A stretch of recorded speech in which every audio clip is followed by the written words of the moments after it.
10 ways to know that your gut is struggling. Are you ready? I've got these in order. This is how I see it in my clients. Number one, super low energy.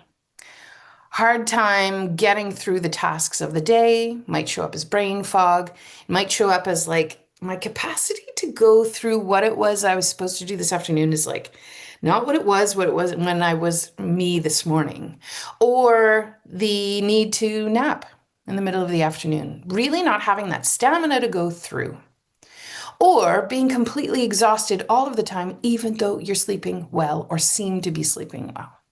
That's the first one. Number two, kind of part two of that, the brain fog piece, but more than this, the cognitive health going downhill and memory issues starting to surface. The retell is a little bit slower. The recall, rather, is a little bit slower. Are you struggling with this? It's my second one.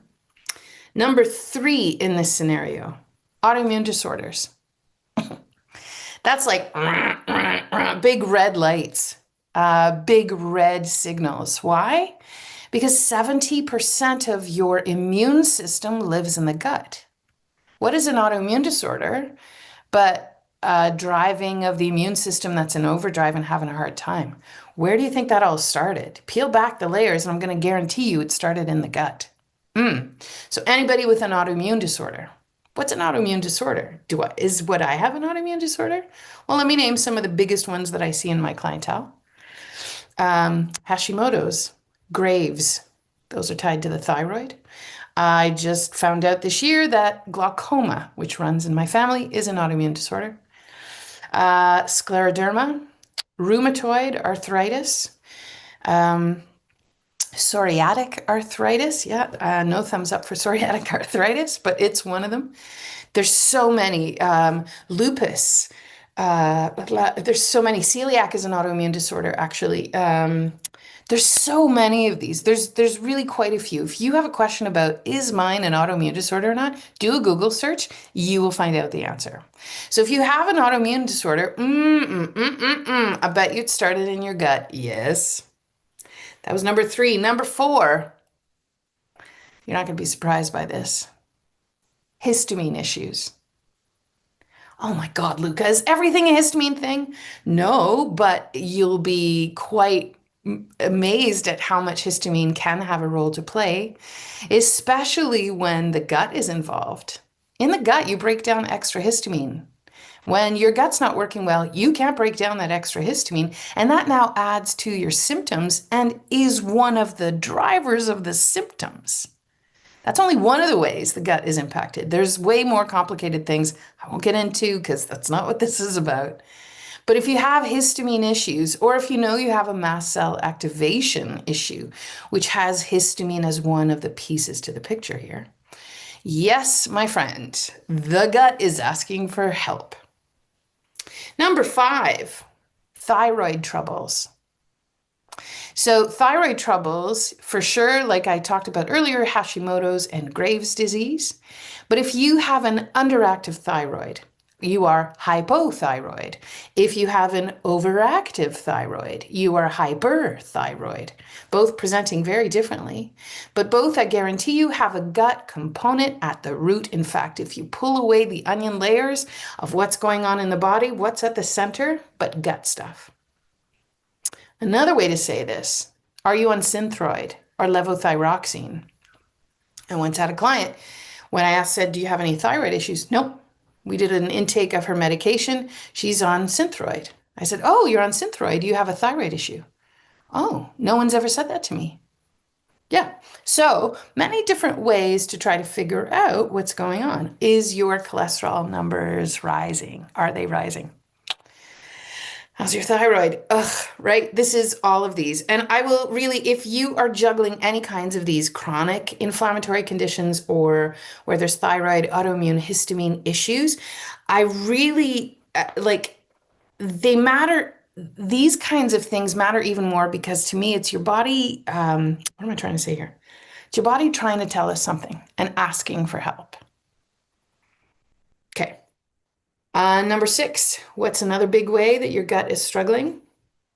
Pooping is a struggle, whether it's you're constipated or you have diarrhea or you vacillate between the two or you have IBS. All could be the same, all could be different, all are included in the pooping category. Are you having a hard time pooping? Do you poop less than once a day? If you're not pooping once a day, where it's well formed and easy to pass, we need some help for you.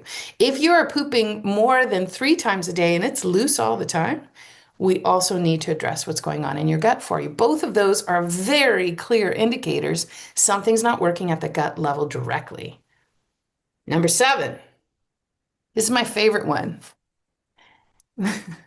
Only because like, it was one of those that for me, when somebody pointed this out while I was in nutrition school, I was like, oh my God, how is that not obvious? How come I never noticed that as an obvious one? So maybe you'll find the same. What's number 7? The list of foods you cannot tolerate is getting longer. What?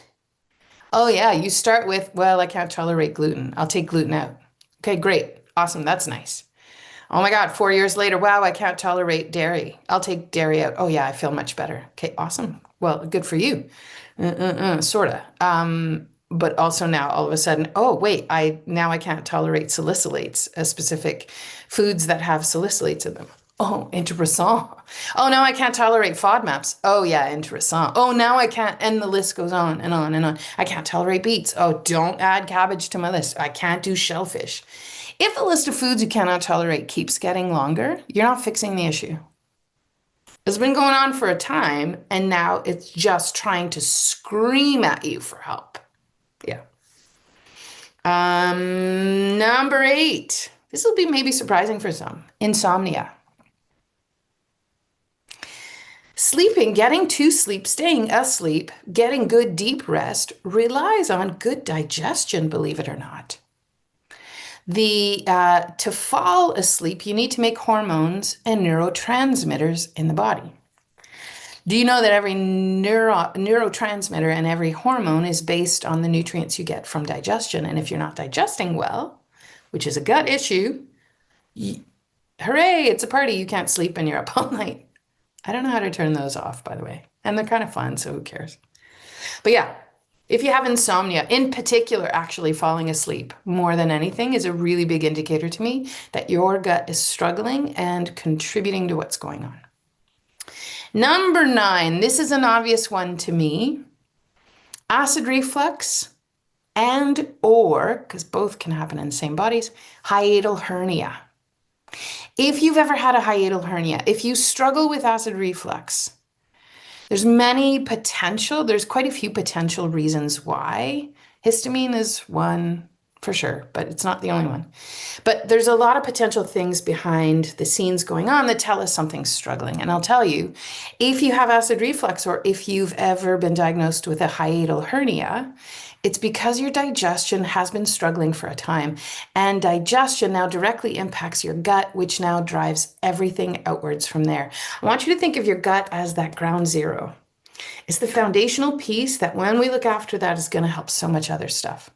And when you can't break down the foods, you start to have acid reflux or hiatal hernia or low B12 status is another way that I see it with clients, even though they're eating foods with B12. All of these tell me your gut is struggling. Number 10, because this is who I serve, I cannot tell you how many times I see this in my clientele. And when we start to look after this piece, so much actually starts to resolve. Hard time moving through perimenopause and menopause. How you move through perimenopause and menopause is a report card on your metabolic health in particular. And your gut is a really big foundation of that. And I guarantee you, if you're having any struggles, if the symptoms increase, if your histamine stuff starts to show up when you're going through the change, which is what happened with me. If you are having hot flashes that won't quit, baby, there is some gut stuff at the root here that needs help. These are the top 10 ways. I have way more, and I'm sharing them all in the Good Food Network. I won't bore you with them all. But if you struggle with any of these, I want you to know that if or not there is a histamine issue, if or not there is an autoimmune issue, it doesn't matter. What we're doing in the Good Food Network is going to serve you well. We have things for everybody to come and join us at this table. As always, in everything that I do, it is imperative to me that everybody feels they are invited to this table. So the Good Food Network is going to be for you. That's nice. Hooray.